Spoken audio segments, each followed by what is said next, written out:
Hello everyone, nubkeks here. Welcome back to Nub Raids, and in today's video, I'm going to be ranking the top 20 defensive nukers for PvP in Raid Shadow Legends here at the end of 2025, start of 2026, I suppose, as well. We're talking Live Arena, Classic, Tag, and of course Siege as well. Who are the best of the best? Well, funny, with the top 20 defensive nukers, similar to the top 20 HP nukers, I'll be honest, I actually probably found the top 20 defensive nukers, like the bottom few we're going to dive into in a second, probably a little bit harder to find good ones, even than the HP nukers, which took me a bit by surprise. Defensive nukers are just kind of rare as well. Like, we've got way more attack nukers, probably than HP and defensive nukers put together. And one of the big things we're going to see as well, whereas there's a lot of extremely impactful and crazy strong HP mythicals that really are inflating that power of the mythicals, there's not quite as many mythical defense nukers as HP ones, or are there? Oh, well, let's find out. We've got one very spicy placement on the list. We'll see how it goes. But without any further ado, let's dive in. First up, I've put them sort of in a somewhat of a group together. Rank, 16 to 20, the bottom 5 here. In number 20, he's scraping it in. It's Fortis. Yeah, I think Fortis is, people hate him. I think he's better than people give him credit for. But like a very unproud parent, Fortis is always a disappointment. Ooh, yeah. He's been reworked, I think, about 10 different times, and he still sucks. He still doesn't quite make sense. I think he got a little bit better overall, just by proxy in 2025, because he really wants fear, right? He's all about fear and true fear. And we have got some really, really good fear champions these days, like Fabian, Queen of Hearts. There's plenty of others as well. It is getting more common, so the more fear champions they add, the better Fortis gets. Does he still need a 20th rework? Yes, he does. But there he is. He's got a cheat death, which is cool. Making true fear stronger is pretty sick. And then his secret skill does actually hit extremely hard when you unlock it. So that is cool. His normal AoE is pretty mid, and his A1 is nothing special. Yeah, he's sort of he's all about that true fear niche. I do think he's interesting. I put him number 20. Put him number 20. A continual disappointment, but he still does make the top 20 list. Maybe, you know what? Maybe I should have rated. I'm putting in number 19 Valkyrie. And maybe I should actually put her below Fortis, looking towards the future. I mean, it's an interesting question. She puts up a big shield with counterattack on your team. Her damage is not particularly crazy. It's really more for the utility, which is something we're going to see actually with several of the champions on this list. Do you build them for damage, or do you focus on the utility? I think with the Mercurial gear set coming in, and with Total Guard, I do think that the counterattack buff will get a little bit more value. Like, you can protect it a bit with your Total Guard. The counterattacks will help strip off Total Guard. That's going to have some value. One thing, she used to definitely be used for her passive, pushing enemy turn meter back. It's just not as strong anymore. Again, Mercurial set is going to block this. Stone Skin stops this as well. So yeah, her damage is kind of bad. She does give you some good survivability. She's got some potential in like protection sets or Total Guard or stuff. Maybe. To be honest, I probably should put her below Fortis. See, I'm doing it. I'm putting her number 20. Fortis is probably better than her for Arena. Valkyrie was, I think, considered the best champion in the game when I started, though it was more so for PvE, to be fair, and she is better in PvE. I'll put her number 20 for PvP. Yeah, Fortis got a promotion. You're still disappointment, though, Fortis. You still suck. Sorry. In number 18, I'm going to put in Khan Branchbreaker. He's a fairly recent champion. I think he will do well, actually, going into 2026 and more of a Mercurial meta. So he is kind of a slow damage dealer. He does have a big AoE, but he requires a shield to really pop off. Now, he can provide a shield and counterattack on himself on his A3. And his A1's not bad. It can block revive, which is kind of cool. It doesn't hit super hard, but it does hit. It does block revive. He's okay. He's a bit more of a PvE champion. He's pretty slow, pretty steady. I think he'll do well in more of a go second meta where people have total guard stacks protecting stuff. It's going to be annoying to get past this stuff. He does have a really big nuke if he gets to this turn with a shield. He combines well with bolster sets as well. He's okay. Definitely not top tier. I'm putting him number 17. Number 16, this gave me a chuckle. When I was writing this list, I originally put several defensive nukers, stuff like, I'll show you at the end, right? But stuff like Newt, right? amazing defensive nuker, but really for PvE. I had a PvE section. I decided that I was so underwhelmed by the defense nukers at the lower levels in general that one of the PvE guys that actually probably deserves to be in there, and that's Klazak Keyhulk. Yeah, I got him in number 17 here. I think Klazak actually very good. Pretty good. I can't believe it. I think he's okay for Arena. He's clearly supposed to be for PvE, and particularly Chimera. That's what he's for. Grim Forest as well. He's just so good for PvE, right? He's got all this stuff against bosses. I think he's actually solid enough for Arena, and maybe in a protection set, for example. It's like a hybrid damage dealer. But counterattack and unkillable on all allies with Taunt on himself. He's got an AoE. It does okay damage with great debuffs. His A1 can True Fear. He does enemy max HP. Really a PvE ability, but it's there. Yeah, I just think he's actually all right. Probably you do him a 9-piece protection. No one is probably going to use him for PvP, though. Okay, I think that's sort of the thing these days. None of these, bottom top 20 champions are going to be used that commonly for PvP. But I do think that he actually not bad. If you built a specialist PvP Klazak, he could be kind of interesting as this really obnoxious sort of support type damage dealer, which is it's cool. It's cool, but yeah, I mean, you would just use him for PvE. But I do think he's probably better than the other ones you mentioned so far, so he should be higher up on the list. And then in number 16, I'm going to put in. I do think he's a little limited. I'm going to put in Losan Kaleth. He might, he's probably a bit of a tier above the others, to be honest, in terms of how I'm looking at it, because this is a champion you actually would use in Siege and you would use in Tag Team Arena. He's faction unity, which I think does make him a little bit more awkward to use and to fit in. He's not an insane damage dealer. His A3 is the big damage dealing move. He is more of a support, right, with just sort of protecting the team and himself with his passive, using this big turn meter HP equalizing move.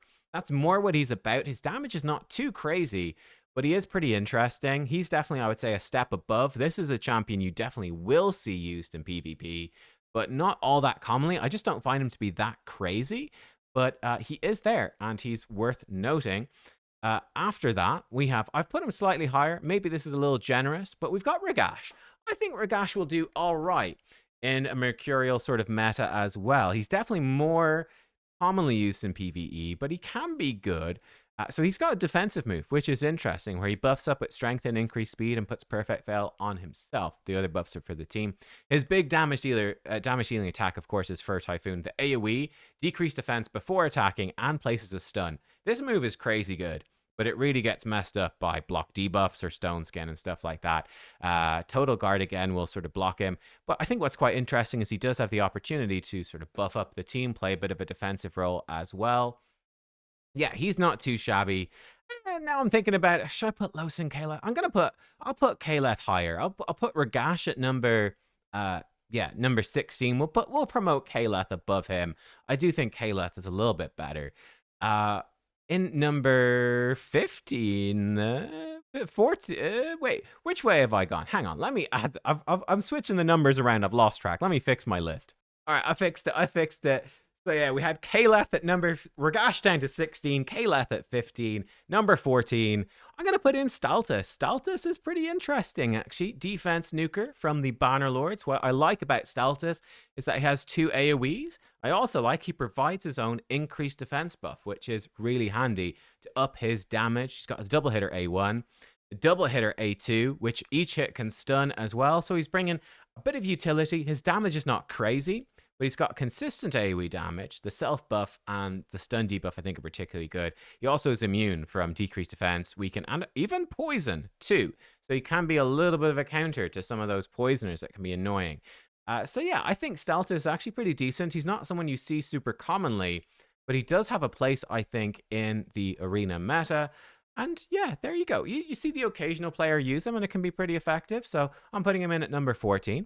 In number 13, I'm going to put in, where is he? Heraclites. Tribune Heraclites. I think he's also sort of niche because he is a faction unity champion. So, right, very awkward to use him in live arena. Not really something you're going to see. But in Siege and Tag Team, he does have a place. His A2 is amazing. 100% ignore defense, single target nuke. If you kill someone and there's nobody dead on your team, he resets the cooldown of this skill. So he could potentially sort of pop people one by one. If you do have someone dead on your team, it's a revive, which is pretty sick. He's got an AoE.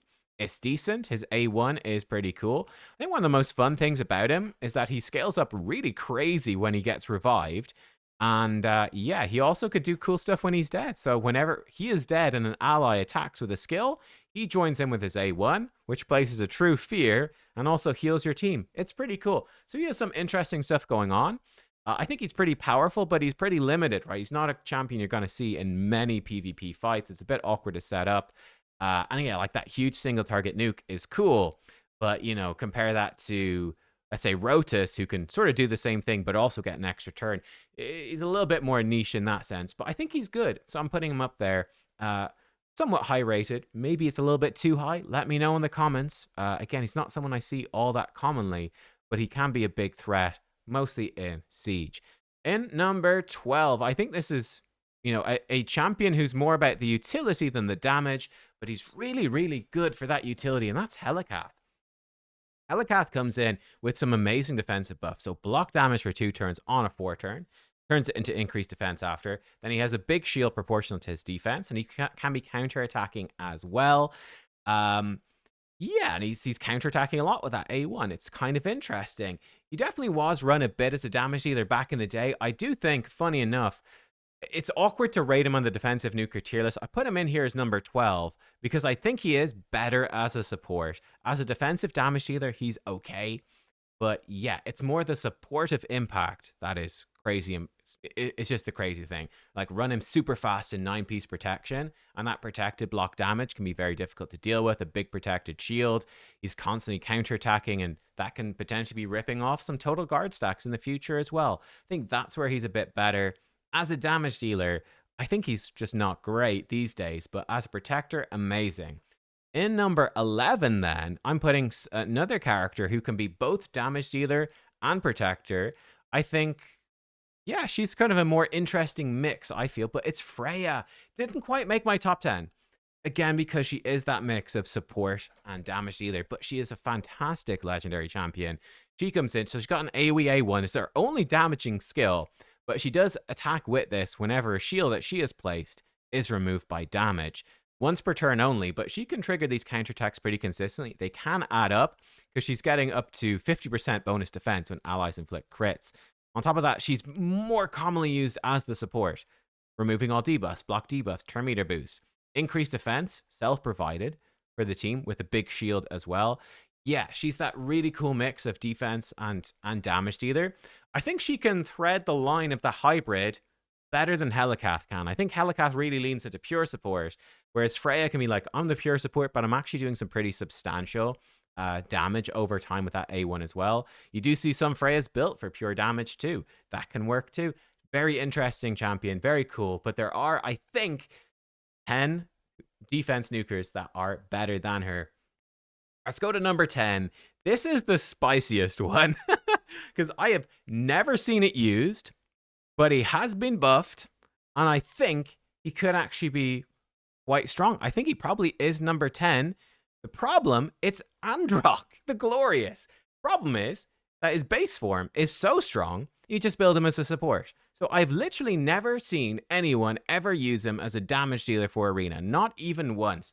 But he's pretty decent at it. So number 1, he's getting a bunch of accuracy for himself, and he's going to be doing some turn meter pushback. But he comes in with double AoEs on 3-turn cooldowns. His first one removes all buffs before attacking, puts block buffs, and will do some extra enemy max HP damage. His A2, the key thing here is it places enfeebled, and if they're low on life, the enfeeble cannot be removed, and he also decreases enemy turn meter. His A1's kind of pants, to be honest, but Androck the Glory, so he got his damage numbers buffed a lot during the year, and he has 115 base speed as well. He's not going to be blowing your socks off with his the damage per screenshot. Like, the damage per move's not going to be crazy high, but I think the sort of the combo of these, he will actually put out quite a bit of damage. And yeah, removing the buffs, the block buffs, the enfeeble in particular, they are pretty nifty utility effects that I think make him pretty cool. But again, you're never going to see him. You're never going to see this happen, even with free gear removal, because everyone just has him built in like 9-piece protection or whatever as a support champion, especially with Titus and stuff these days as well. Like, he's such a ridiculously good PvE champion in his base form. You're just never going to see this alternate form properly used for damage. But I think it does have potential. I think on paper, to me, he does look like he should be very highly ranked. So I'm putting him up there. It's a spicy take for sure, but I think he probably deserves it. In number 9, a champion who received an indirect buff, it's Tormin the Cold. So Tormin doesn't have crazy damage. His damage is fairly low. But what he does have is a Hilvi. So Hilvi, she just had her as a guaranteed champion from a deck of Fate. And she is Tormin's partner. So activating his A3 for free on her A2. She's got buff removal, it places freeze. Whenever any enemy receives freeze, she places HP burn. And she's going to be turn meter boosting Tormin. She can bring Tormin in for an A1 on her A1. It's just such an insane combo, particularly the fact that she puts burns on enemies who are frozen, because Tormin instantly does an A1 whenever an enemy under both freeze and burn takes damage from the burn. He fully ignores defense if enemies are under freeze and burn. And then obviously she's bringing in his A3 for free. If enemies are under freeze and burn, he's going to decrease skills of every ally. Again, insane. Doesn't decrease Hilvi's skills, but will decrease your other teammates. She can't have her skill cooldown decreased. Yeah, she just makes him so much better. I think he becomes number 9. He's a really good crowd control champion just by himself. His damage is a bit lacking. With Hilvi, just the sheer frequency of his attacks. How often he is attacking for free. Even though his damage output is pretty low, it really adds up with her in there. One of the challenges, I suppose, is getting increased defense to boost his damage. You're kind of running out of team slots, but he is very strong.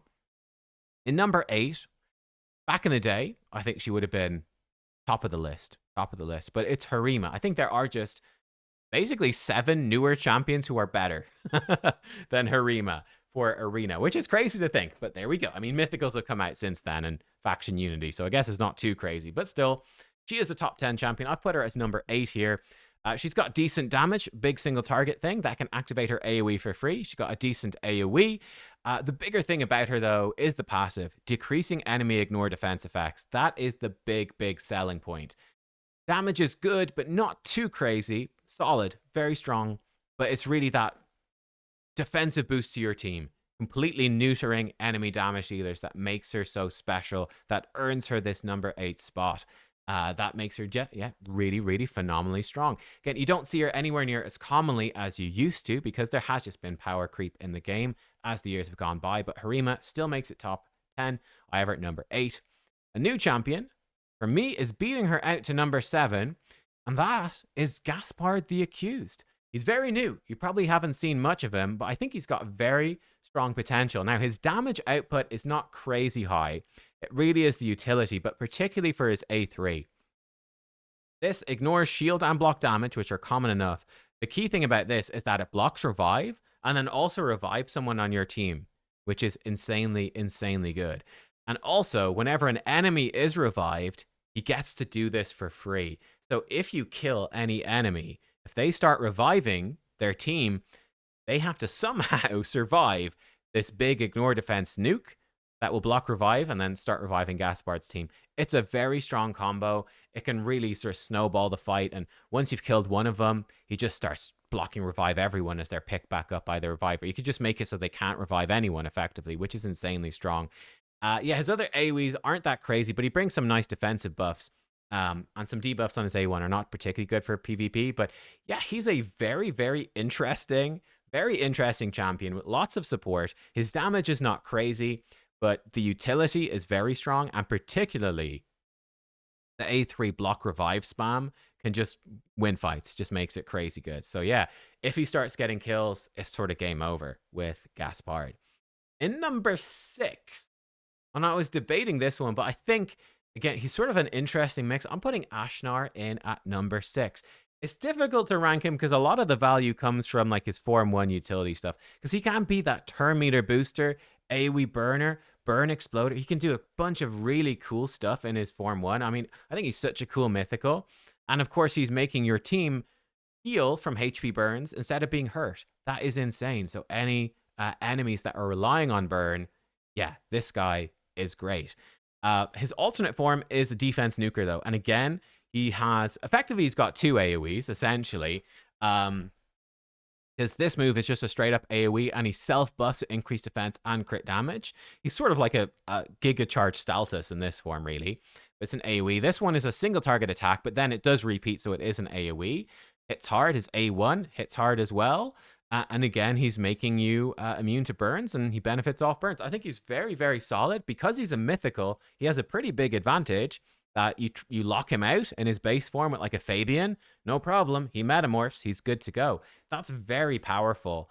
So yeah, I was debating where I found it was difficult between him and the number 5 spot, who deserves to go where. I decided I'd put him at number 6. But like it was super close. To be completely honest, it was super close. I think he's pretty insane. And yeah, like particularly making you effectively immune to burns is so unique and so cool. Yeah, Ashnar, he's really phenomenal. It's one of the best mythical buffs they've done, in my opinion. He's not overpowered. He's just insanely good. In number 5, then, I've put in Alaz the Sunbearer. So he's a defensive nuker in his base form. He is a HP nuker in his alternate form. I did put him on the HP nuker list. I think that misled some people because they were like, Alaz should be much higher. He's amazing. Well, his HP nuker form, I think, is a bit underwhelming, to be honest, in PvP. Well, just in general, actually, but definitely in PvP too. His base form is really cool. He hits like an absolute truck, so provides increased defense, extra hit on targets at less than 50% HP. He can just wipe out entire teams, no problem. He does so much damage. It is ridiculous. He also brings counterattack on his team with block damage on the team as well. If they're under Stone Skin, no problem. Buff up. It can be very difficult to deal with, and his A1 is pretty cool. Perhaps I've overrated. You know what? I'm going to put him below Ashnar. I'm going to say Ashnar maybe a bit, but it's tough, right? Alaz has just the giga nuke. That's what he has. The absolute giga wipe out an entire team nuke, right? Like, nice, the Shadow Thief comes in as like, yo, I can survive death, metamorph, get loads of stats because I'm nice. Alaz is like, nope, I one-shot you with this second hit. Yeah, you're just dead. You're gone. It's such an insane nuke, but he is vulnerable to lockout. He is vulnerable to buff removal. His alternate form's not that useful. I don't know. It's a tough one. They're neck and neck, honestly, for me. Alaz versus Ashnar. Ashnar has all this beautiful utility. Alaz has the raw, massive nuke. I don't know. It's a tough one. I'm gonna put Ashnar higher. I think that Ashnar, I don't know. I like the utility. That's tricky, though. It's so tricky. In number 4, it's another mythical. In fact, it's the last mythical, which means that mythicals are not the top of the top. But I'm putting Gallius in at number 4. This guy is just an insane damage dealer. I think he's so good, right? So he provides his own increased defense buff, which is cool. He can also provide unkillable, and he's a good nuker in his base form. He can do good damage with unkillable and counterattack, cycling through his turns quickly, bit of support in there as well. This is a great passive too. It's pretty sick. He's a pretty cool little damage dealer in his base form. Then his alternate form is an absolute damage machine. So if they don't have block debuffs, this puts decreased defense before attacking. It can also steal turn meter from each enemy. He can rip teams apart with this. But then even more important perhaps is his A3, which ignores block damage and can also, remove enemy buffs and scale up if they've got lots of buffs. So you've got those two options. They have no buffs. I come in, decrease defense, delete them. Ooh, they've got buffs or they've got block damage, and there's such key enemies with block damage like Odin and Neve, etc. Siegfried. Ignoring block damage is super useful, and this guy hits really freaking hard. Then, of course, he can reset his skills. That's the big thing. Whenever he kills any enemy, resets his skills, and he's immune to all crowd control. You don't need to worry about, polymorph with your decreased defense. He's immune to sheep. You don't need to worry. He's totally fine. Yeah, he is a freaking beast. Again, his raw damage in like the single hit is not as crazy as like an Alaz or some of the other champions we're going to mention, or we have mentioned, but he just has crazy utility. Every single attack basically is a big damage dealing skill in both forms. Again, he can't be blocked out because he can just metamorph into his alternate form, so he's protected from lockout as well. Gallius is incredibly impactful. In number 3, a new champion. He was guaranteed. Many of you might have got him. The turtle. It's Leonardo. A little bit niche because he is quite reliant on his TMNT Unity and having other turtles in the team. But when it comes into Siege, when it comes to farming Classic or Tag Arena, it doesn't really get all that much better than your full turtle team. They're kind of crazy. Why is Leo so strong? So number one, he could be proccing this stone skin, which removes all debuffs from him and protects him when he drops below 50%, but doesn't die. Very, very powerful. And then, of course, the big thing is he also activates his A3 for free whenever any ally's HP drops below 50. Now, you're running full turtle, so it's whenever any turtle drops low on life, and he comes in and absolutely nukes. This hits even harder when his HP is lower. He's ignoring 45% defense if you've got 3 other turtles. It scales up damage for each buff on allies and enemies. It removes buffs from enemies if he kills them. It's just one of the craziest nukes in the entire game. It is limited in the fact, though, that you do want other turtles to really power it up. He also can provide himself unkillable for 2 turns and counterattack, also increased defense, and his A1 hits pretty hard. He's a monster, right? It's just insane, the power. Again, I would say he's limited. He's not particularly good in live arena because you have to pick other turtles. He's okay. You know, with one other turtle, you could run him with a Donatello. It's not a bad combo. I feel like with 0 turtles, he's a bit underwhelming, to be honest. You kind of want at least that 15% ignore defense, but yeah, he's solid. Also get the ally attack. It's not the craziest because he's better when counterattacking because you get effectively a second attack out of his A1. He's still not bad with that ally attack as well. Leonardo, he is crazy good. Yeah, I mean, full turtle teams will just delete a team of +4 mythicals, 6-star sometimes. Like, the turtles are nuts. Not as strong on defense because they are counterable with things like bombs and lockout and block damage, but on offense, my God, are they crazy for ripping apart. Again, when it comes to Siege, my questions when it comes into Siege are typically, can I counter them with lockout? Can I counter them with bombs? Can I counter them with the turtles, right? They're the 3 things you're looking at first for any team. Kind of crazy. So we've got 2 more spots remaining. Who could be stronger than these mythicals and Leonardo? Well, in the number 2 spot, we've got a faction unity champion. It's Volcanos Fumor. Kind of cheeky to call him a defensive nuker because he's not really doing any defensive nuking. He's just sort of sitting there and he just lets enemies kill themselves with burns, right? He just sits back, relaxes, puts on the Incinerate Blessing, and as enemies buff up as they boost their turn meter, he's just placing burns, exploding them. Put him in with 1 demon spawn, so all he needs is 1, and then he cannot resist or block the burns. You just can't stop them, and the enemy team is just going to pop and melt from the burns, and it's ridiculous. It is absurd. He can be a good defensive nuker as well, if you want him to, but he doesn't even need to do that. He just sits back and lets the passive do the work. Bit of a cheeky pick to put in here, but he is crazy. We've got a legit defensive nuker, though, for position number 1, and for number 1, I'm giving it to Marius. He does struggle with lockout. That is one thing against him, whereas, like, some of the others don't. Like, Volcanos doesn't give a shit. Leonardo still has his passive triggers. Gallius can form swap, you know. But Marius, he's just defining, right? Triple hit. Each hit decreasing enemy buff duration. It hits really hard. Incredible nuke for ripping through buffs, softening up the enemies. And then his passive is insane, where he counterattacks with his A1, which is a hard-hitting AoE attack with Enfeeble. Incredible. He counterattacks whenever an enemy changes form or tries to decrease his turn meter. That part is so cheeky. That really wrecks a lot of the meta because of it. But yeah, he provides a very, very, very strong counter to mythicals. Right, because number 1, he could be ripping off Stone Skin. He could rip off Total Guard entirely as well with the triple hit. Set them up to be wrecked by your other champions. His A1 is phenomenal. Enfeeble can completely neuter a bunch of enemies. Of course, he provides increased defense and increased accuracy for 3 turns and puts a stun out there with an extra turn for himself, which is really juicy as well. Crazy good base stats too. Marius, he's just an insane package. So much utility, so much damage. The crazy amount of free attacks from his A1 as well can just win entire fights with that alone. He is a ludicrously good champion everywhere in the game. I'm putting him as number 1 still for Arena. Yeah, I mean, he's he's pretty good champion. Who would have thunk it, huh? Who would have thunk it? So there you go. There's the list. So actually, I'll bring it up. This was the list as I put it together myself. So yeah, it's really, for me, a debate with these mythicals here, where they go. I think they all deserve to be S tier. I mean, the A tier is really strong as well. Yeah, really, really strong. I mean, what we could even do, you could even put him down here, and you could put, well, they should be at the top, really, but We could put these guys in here. It's such a debate. It's hard to let me set it up like that maybe. It's really hard to do. It is really, really difficult to know exactly where to put them.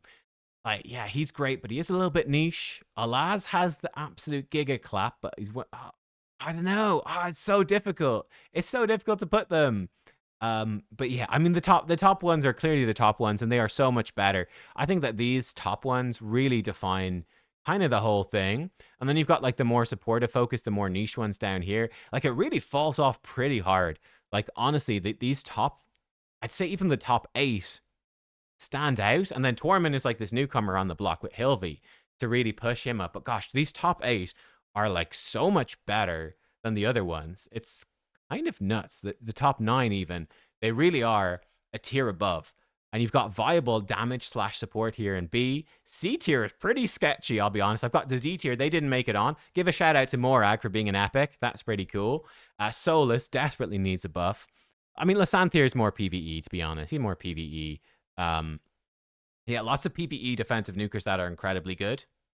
But yeah, I mean, you could use them in PvP, but they're not too insane. But I think it's so funny. I put Klazak pretty high because he's really for PvE, but just the other options are a little bit limited when it comes here. So yeah, that's my thoughts on this. It's difficult to tweak them. How would you do it? How would you tweak them? It's so hard to know. Like Gaspar's really good. Maybe like this. Maybe the other way. I don't know. I'm torn, man. I'm torn. I put them like this. I don't know. I think it's so hard to know. It's so hard to know exactly where to go. But yeah, I also think these 3 legendaries probably do beat out the mythicals overall. Like very impactful. Mythicals have the form swap though, which is pretty great. There we go. That's my list. Give me your thoughts. What do you think? Who are your the best defensive nukers in your mind? Have I really underrated anyone? Have I really overrated anyone? What do you think? Defensive nukers. There you go. Give me some thoughts as well. What to do for attack nukers. But that's the list. That's where we're at. Yeah, it's a spicy one. I think this one's pretty spicy. I'm curious to see the comments on this one, particularly about alternate form Androck. Anyone actually used it? Where would he fall? Yeah, it's cool. There we go. Guys, thanks for watching. Hope you had some fun with this, and I'll see y'all next time. Goodbye.